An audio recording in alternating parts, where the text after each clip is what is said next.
It's time for your Low Country Real Estate Market Update. It's the Brian Beatty Real Estate Show. Brian is one of the top 1% real estate agents in Charleston. Find him online at listingsincharleston.com. That's listingsincharleston.com. Or call him at 843-400-8009. Now, broadcasting from the WTMA studios, here's your host, Brian Beatty. Good morning, Charleston, and welcome to another edition of the Brian Beatty Real Estate Show here on the Big Talker, 1250 WTMA and WTMA.com. I'm your host, Brian Beatty.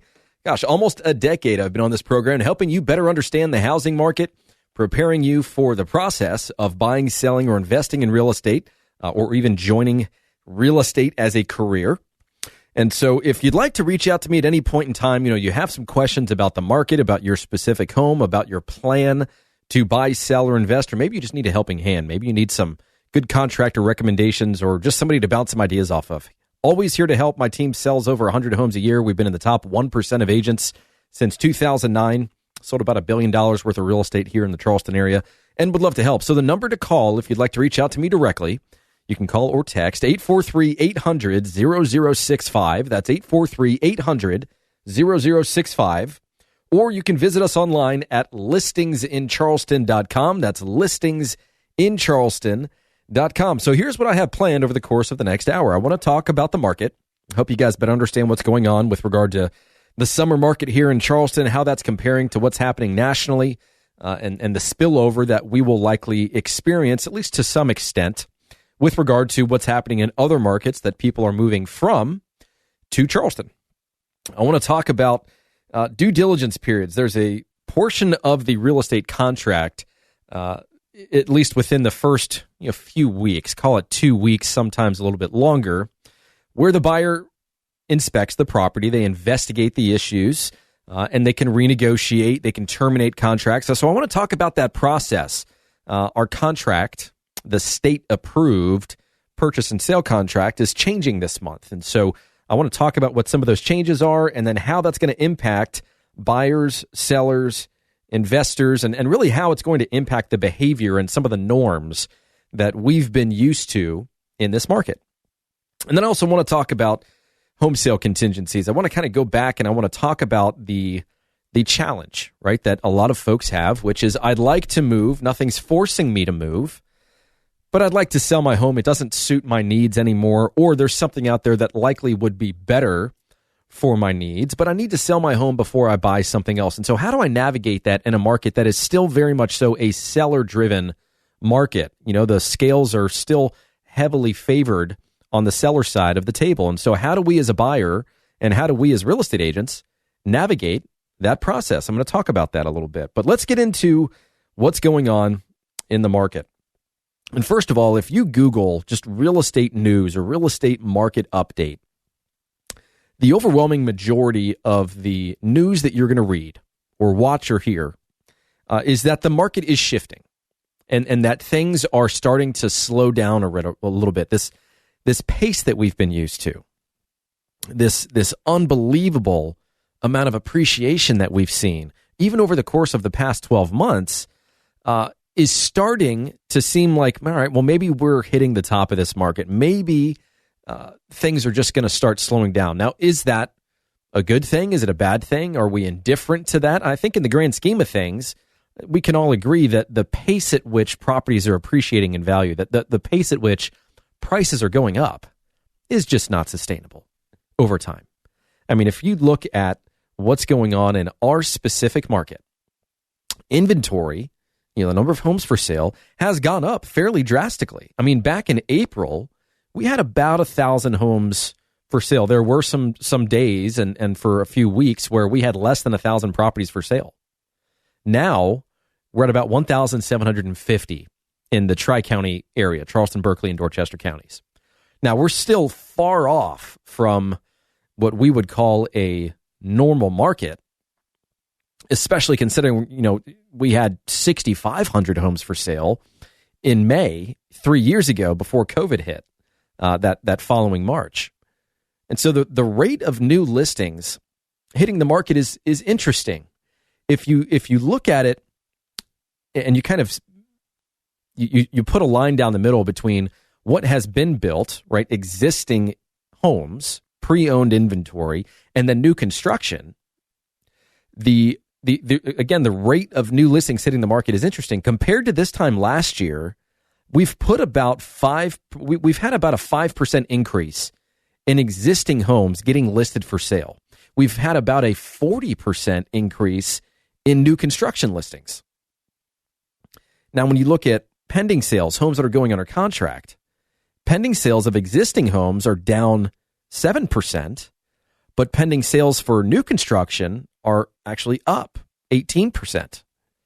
And now if you look at closings, home sales they're just down. Existing home sales are down a little over 6% from this time last year, and new construction is down 20% from this time last year. And I have to verify this next stat, but I believe that we have broken the record last month, at least, for the most appreciation in a year-over-year comparison. In May last month, the median sales price in our market not only hit the highest in history here in Charleston, which was $451,400, but I believe it's also the biggest jump year over year from a year over year comparison.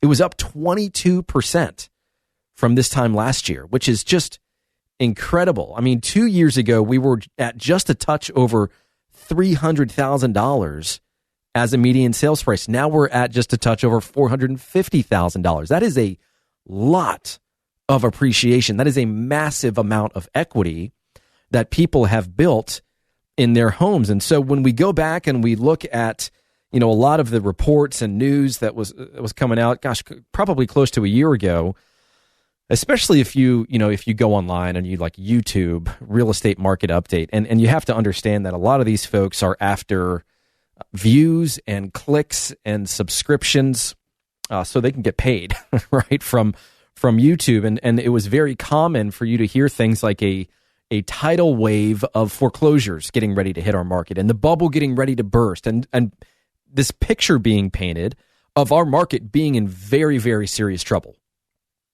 And when we look at what happened with COVID, and we look at the fact that, a lot of folks stopped paying their mortgage, and we had eviction moratoriums where tenants were basically staying in properties not paying. The owner wasn't collecting any rent, but they couldn't evict them. The thought process was, we're going to have this huge slew of inventory that people don't have enough equity in to sell, or just based on natural human behavior, when people get in trouble financially, they have a tendency to kind of bury their head in the sand and hope that the issue will go away, or hope that time will solve their problems, which historically is not a good recipe for success, right? And so the idea was that the market was going to release this huge amount of distress inventory, which was going to be a fantastic sign for investors to come in and start picking up properties and finding really good deals and so on and so forth. And obviously what we've learned is that what we thought was going to happen, especially when COVID hit, almost the exact opposite happened, right? Everybody decided to move.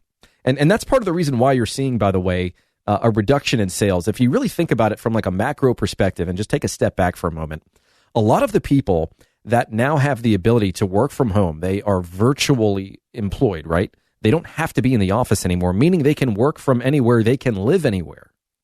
This has been going on for 2 years, over 2 years. A lot of those people that now have that luxury have already decided to move. That transaction has already occurred. And so we had just a massive amount of people decide to move in a very short period of time. Now, those people that ultimately moved were likely people that were going to move within, let's say, the next 5 years, but their plans just accelerated. It just made sense. Hey, there's a little uncertainty in the market. Inventory is going down.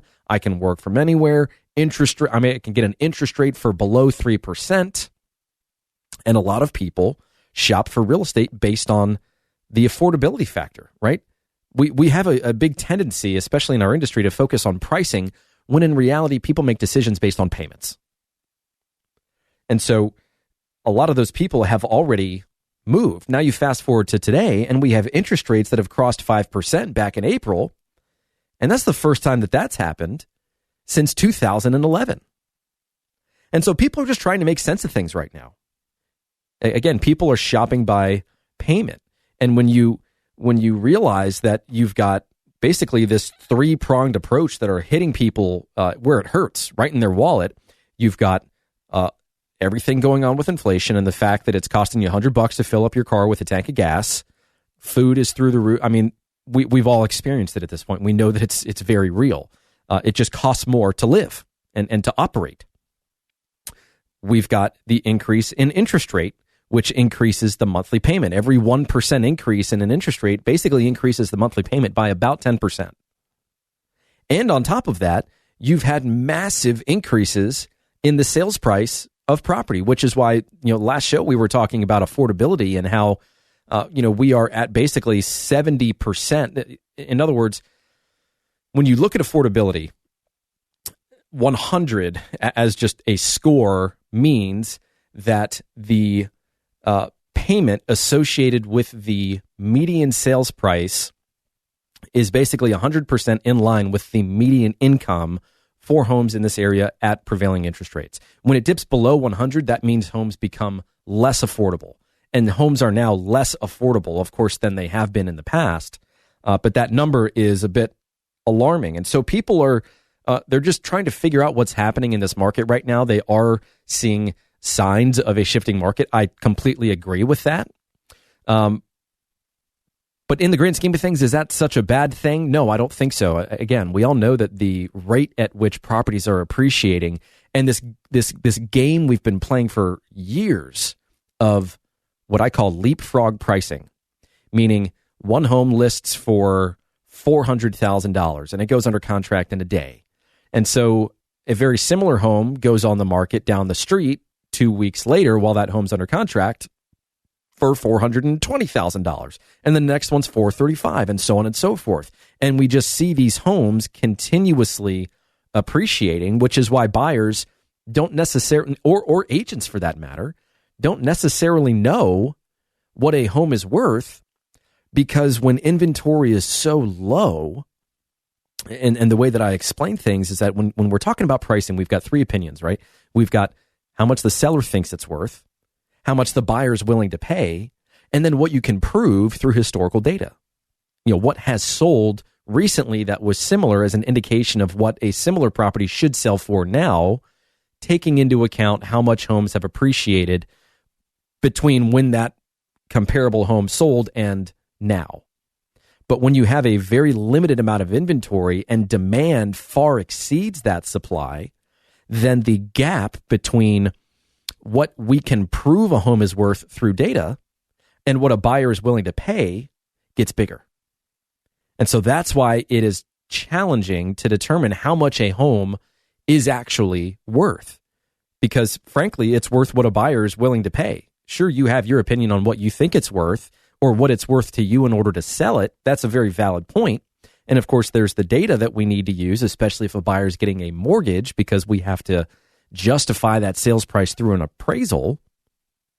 But now that we've got some of these signs showing up saying that, hey, sales are down, the pace is starting to maybe decelerate a little bit, payment has gone through the roof. I mean, it's basically 50% more to own a home now from a payment perspective than it was, 18 months ago. And so it's just causing people to say, you know what, I'm not entirely sure if this is something that I want to do, because the whether they can or they cannot is frankly just it's a math equation, right? It's how much is my home worth today? How much equity do I have in my home after all of the expenses associated with the sale are taken out and after my loan is paid off? How much money do I have left to then reinvest into something else? And then how much is that going to cost me on a monthly basis? And so they have that conversation with that lender. They determine what that new cost of home ownership will be. And then it's just the question of, does that make sense? Is it worth it for me to make a move? And I think a lot of people are saying, you know what, I'm going to see what happens. And that is what is going to exacerbate the shifts and the changes in our market. When people straddle the fence, when people don't necessarily know what's going on and it causes indecision, that's what causes properties to sit on the market a little bit longer. That's what causes sellers to start to reduce their price more often. And when buyers see that, they say, okay, maybe things are starting to come my way a little bit, right? Maybe there's at least something in the market that favors the buyers a little bit. Now, for the short term, we've got two different buckets, right? We've got the people that want to move and the people that need to move. The people that need to move are going to move. They're going to buy more often than not, right? But the people that want to move, we need to figure out how we're going to manage this process of selling your home and buying another, because the reality is, even though inventory is going up, it's still low. We still have very few options. We're still seeing multiple offers. It's still a tough time if you're a buyer. So a little bit later on in this program, we're going to talk about that process. We're going to talk about how we effectively manage selling a home and buying another without making you homeless. That should be goal number one. And so stick around, because we're going to have more conversation with regard to this right here on the Big Talker 1250 WTMA and the Brian Beatty Real Estate Show. And remember, if you want to reach out to me, you have some questions about the market, you want to talk a little bit more about what you have in store, then feel free to call or text me. My number is 843-800-0065. That's 843-800-0065. Check us out online, listingsincharleston.com. That's listingsincharleston.com. Or you can always send me an email, Brian, that's Brian with an I, at brianbeattyteam.com. Stick around for more of the Brian Beatty Real Estate Show right here on the Big Talker 1250 WTMA and WTMA.com. Visit Brian Beatty's website at listingsincharleston.com. The Brian Beatty Real Estate Show continues next on the Big Talker 1250 WTMA. 1250 WTMA. Now, here's more of the Brian Beatty Real Estate Show on the Big Talker 1250 WTMA. Welcome back, folks, as the Brian Beatty Real Estate Show continues here on the Big Talker 1250 WTMA and WTMA.com. I'm your host, Brian Beatty. Thanks again for joining me this morning as we talk about the real estate market here in Charleston, helping you better understand the process, helping you understand what's happening in this market, so that if you're thinking of buying, selling, or investing in real estate, by listening to this show, you are an informed consumer. And again, I've been on this program for almost 10 years, been selling real estate here in Charleston since 2006. I've been in the top 1% of agents since 2009, well over 1,000 transactions, over $1 billion in real estate represented. And so I help you better understand what you should know as it relates to this market. What direction are we going in? If you're going to buy, sell, or invest, what do you need to know in order for this to be a profitable transaction for you? So that's the goal of this show. So I want to switch gears just a little bit. We just talked about what's going on with the market. One thing that's going to change, that's going to impact us here locally, is that the purchase and sale contract, right, the state-approved agreement that a buyer and a seller signs when selling real estate is going to change this month. And the big change is going to be to the section in the contract that talks about the inspection process. Now, what we have right now is a contract that essentially allows for three different options. Option number one is just as is, meaning, hey, if you want to do an inspection, that's fine, but it's only for informational purposes. You cannot use your findings in any way, shape, or form to renegotiate the contract. If you do, you're in default. Your earnest money is at risk. The second option is something called repair procedure, which they're getting away with, they're getting away from, because there's so much gray area in this contract. Essentially, the premise behind repair procedure is that, hey, you can do an inspection, but you can't ask the seller for any cosmetic issues. You can't ask them to bring the property up to code. You can't ask them to address any deferred maintenance related issues. It really only the things that a buyer can request to be repaired by the seller really only revolve around things like making the roof free of leaks, making sure the HVAC and the mechanicals of the property are in good working order, that there are no plumbing or electrical issues, there are no foundation related issues, there are no safety related issues. You can ask for things to be repaired so long as they're basically major in nature. And if the seller agrees to make those repairs, then you as the buyer are obligated to move forward with the purchase of the property. But so many times, if you've looked at I've probably looked at thousands of inspection reports at this time. And of course, it's the inspector's job to find every little thing wrong with the house. And that's what they should be doing. And I don't have any issue with that whatsoever. I do at times have issues with inspectors that interject too much of their opinion rather than delivering facts that then influences the buyer's perception of the condition of the property, or just freaks them out, basically.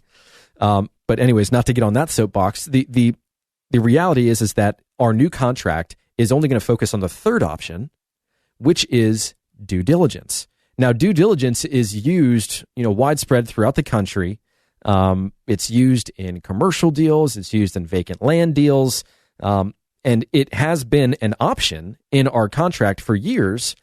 But what they're doing now is they're just simplifying things. They're saying, okay, as it relates to the inspection process, when you're going to buy a home or when you're going to sell a house, there's going to be one option moving forward, and that's going to be due diligence.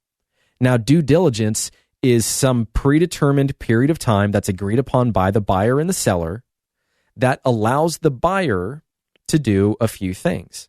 Number one, it allows them to inspect or investigate whatever they want to inspect or investigate.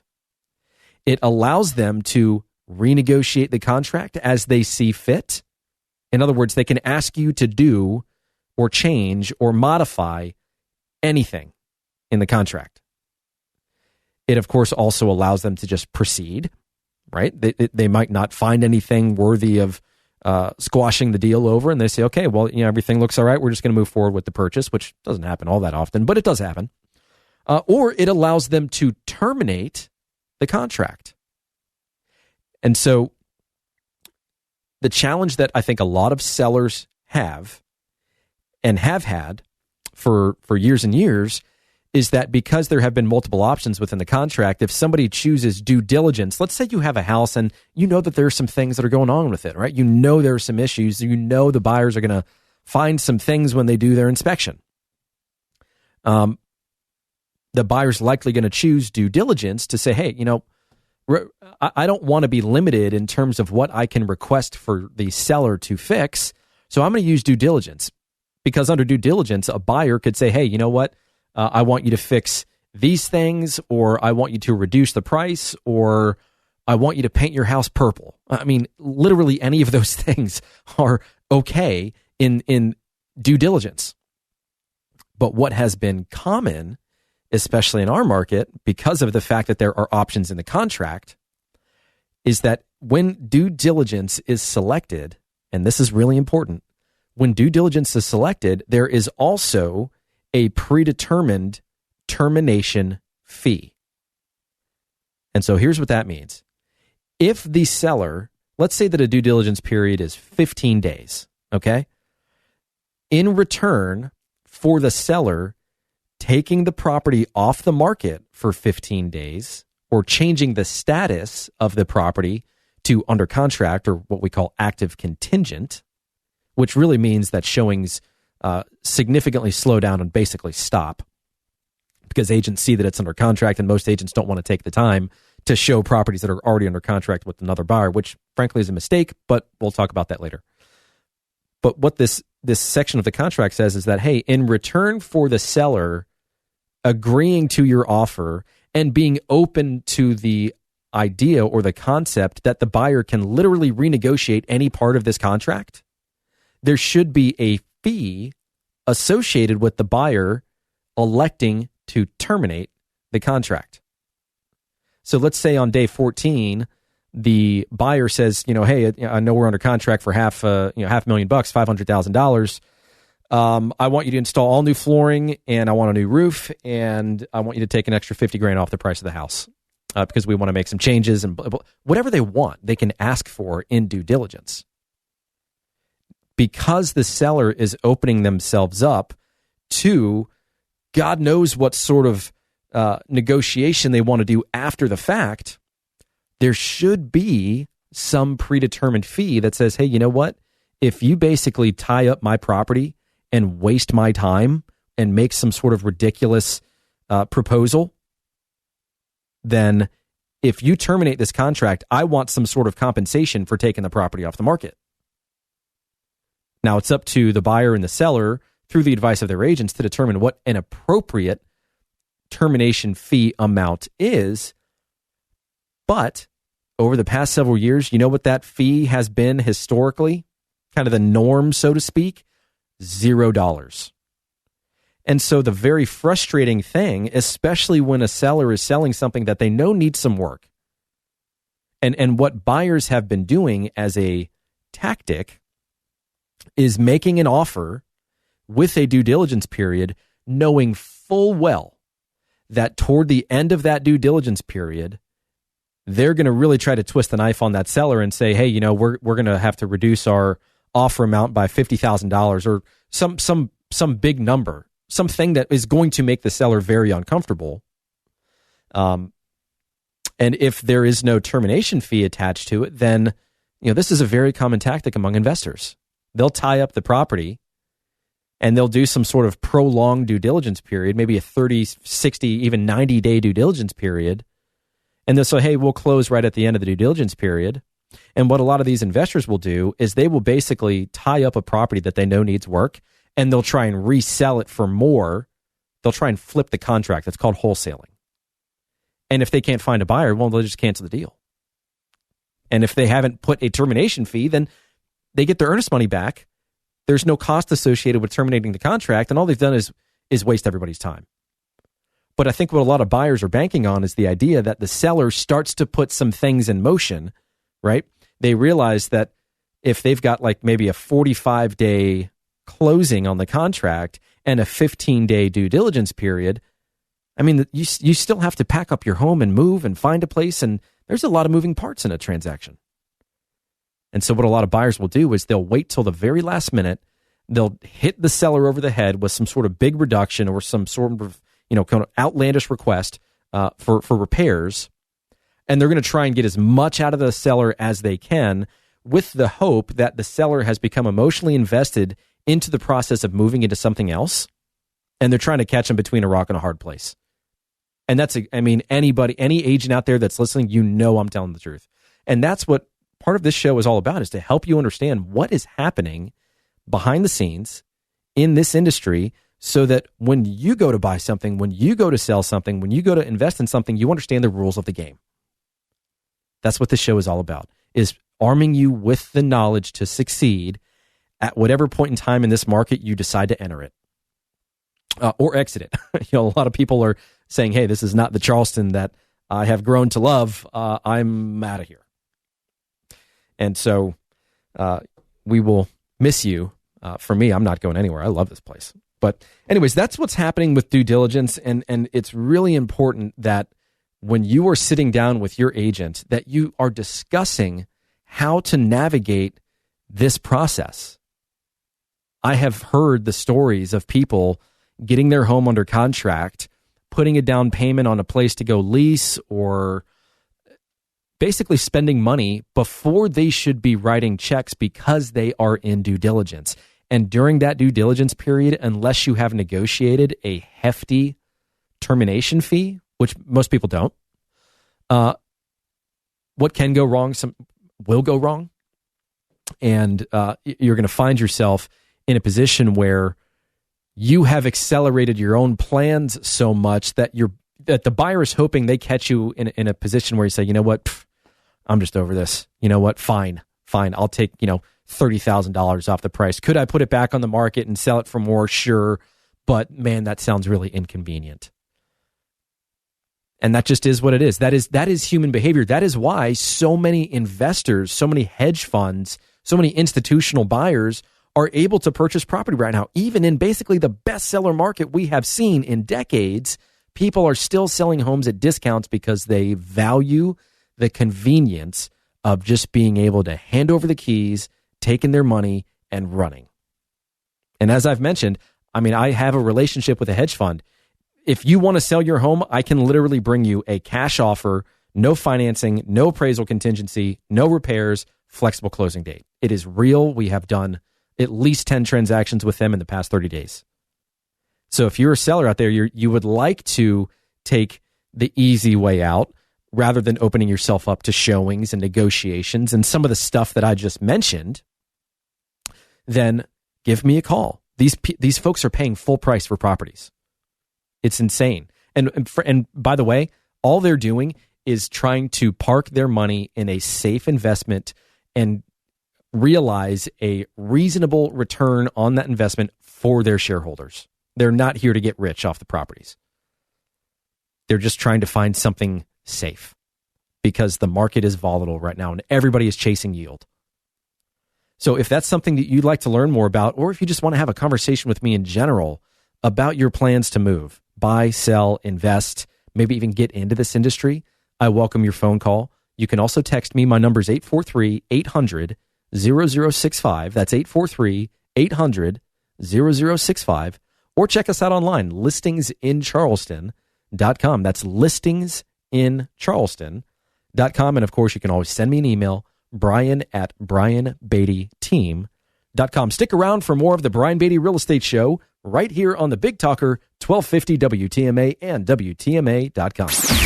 Hear the Brian Beatty Real Estate Show every Saturday morning at 9 and each Sunday morning at 10 on 1250 WTMA and WTMA.com. 1250 WTMA.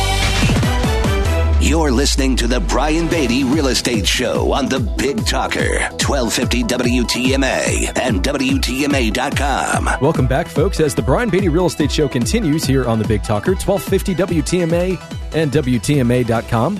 You know, I always like to take just a moment and say thank you to those of you that listen to this program and rely on the information within it to help shape your understanding of our market, the process of buying, selling, investing in real estate. I really do appreciate it. Thank you to those of you that reach out and that do business with us, and also those that just have general knowledge questions. We're here to help. We're here to be a resource for you. So if you have questions about the process, the market, doesn't matter if you're thinking of doing something next month or next year, we're just here to help. Maybe you need a good contractor recommendation. We're here to help. We've got all those folks. The number to call if you'd like to reach out to us is 843-800-0065, 843-800-0065. That's my personal cell, by the way. That comes straight to me, 843-800-0065. Or check us out online, listingsincharleston.com. That's listingsincharleston.com. A lot of great stuff on this website. Previous versions of our radio show, there's years of content on that website. You can search the MLS. You can find out how much your home is worth. You can find out how many buyers we have for your home right now. We have an active, living, breathing database of about 20,000 buyers that look at our property for homes for sale. We know what they're looking for, area, zip code, price range, features of homes. And so when you put in your address, it will tell you how many buyers in our database are looking for a home like yours. And frankly, that's one of the ways that we add value, not just to listeners to these programs, but to people in general, in that we provide buyers for their home rather than the very reactive approach that most agents take, which is, hey, let's just put it in the MLS, let the agents show their clients the property, hope it gets into a multiple offer situation. Of course, we do that too, but we want to be so much more proactive.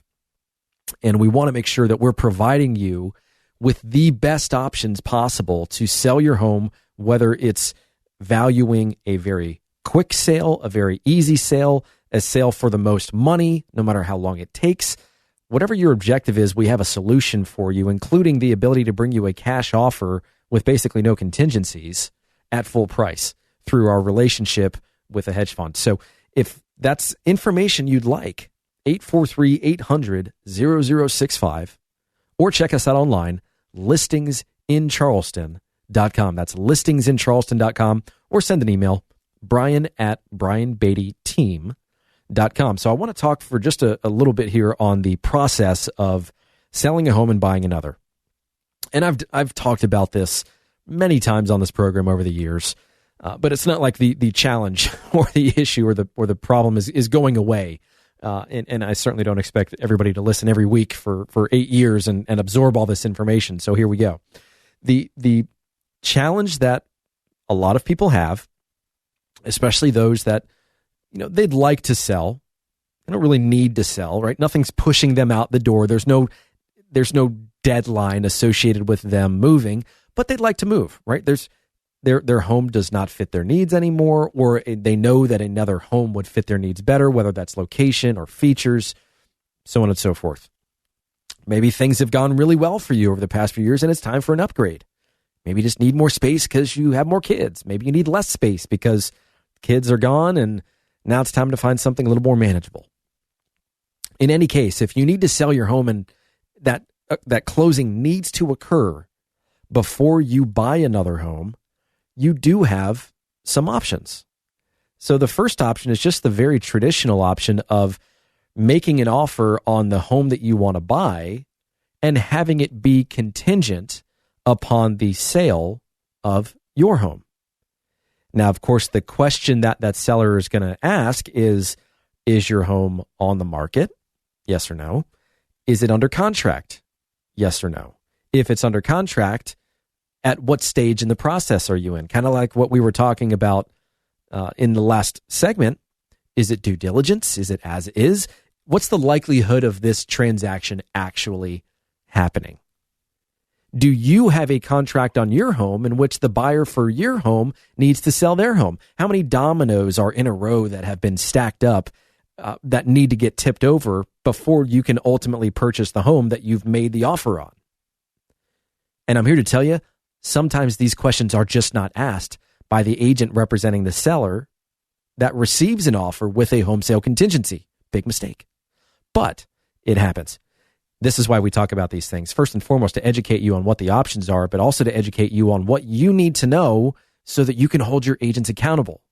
You do not want to be learning the real estate process with your agent at the same time, right? That's why you hire a professional, somebody that has been through this process time and time and time again, knows the questions that are going to be asked before they're asked, knows the answers, knows what's going to happen before it happens, so they can consult you and guide you throughout this transaction.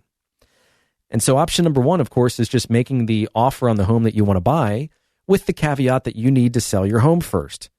Now, if your home's not even on the market yet, then the advice would be to have a very short window of time between the time that offer is accepted and the time that you put your home on the market as the first deadline. The second deadline needs to be, hey, once that home goes on the market, we only have a certain amount of time before that home needs to be under contract, which is deadline number 2. And then deadline number 3 is that either way, we are going to sell our home by such and such a date. If at any point in time these deadlines are not reached, then the contract can be terminated. Now, you can work out whether you give them some of your earnest money or if there's some sort of termination fee, or if you as the buyer get your earnest money back. That's all up to the buyer and the seller as to the negotiations that occur. Another option can be to have a company purchase the property that you want to buy so that they buy it. It gives you time to sell your home. And then once your home has sold, you buy the property from the company that bought it for you, usually for like a 2% fee plus whatever it would cost you to rent that property, but on a per diem basis. We have all of this information available for you guys. There are a few different ways of doing this. The other option, of course, would be selling your home and negotiating a lease back with the buyer, saying, "Hey, give me 60 days to sell this house, but I want to stay here for an extra 60 days, which will give me the time that I need. 4 months is certainly enough time for me to reasonably find another property." The last option could be, instead of a home sale contingency, you have a home purchase contingency, meaning you put your home on the market knowing that you want to move, but a caveat to you selling your home is that you have to be given a certain amount of time to find a replacement property. So if somebody makes an offer on your home and you don't know where you're going yet, then you can create a period of time that says, hey, if I can't find a replacement property in 30 days after signing this contract, then I have the right to back out of this deal because I'm not going to make myself homeless.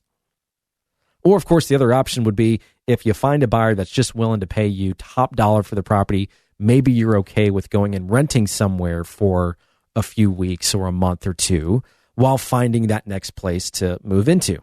There are several different ways to skin the cat here, but if you want to talk through those options, give me a call and we'll see what works best for you. 843-800-0065.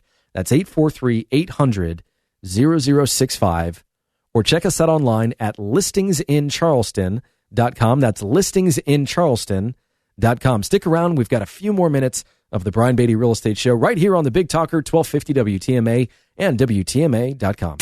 More stimulating talk on real estate matters with Brian Beatty next on 1250 WTMA.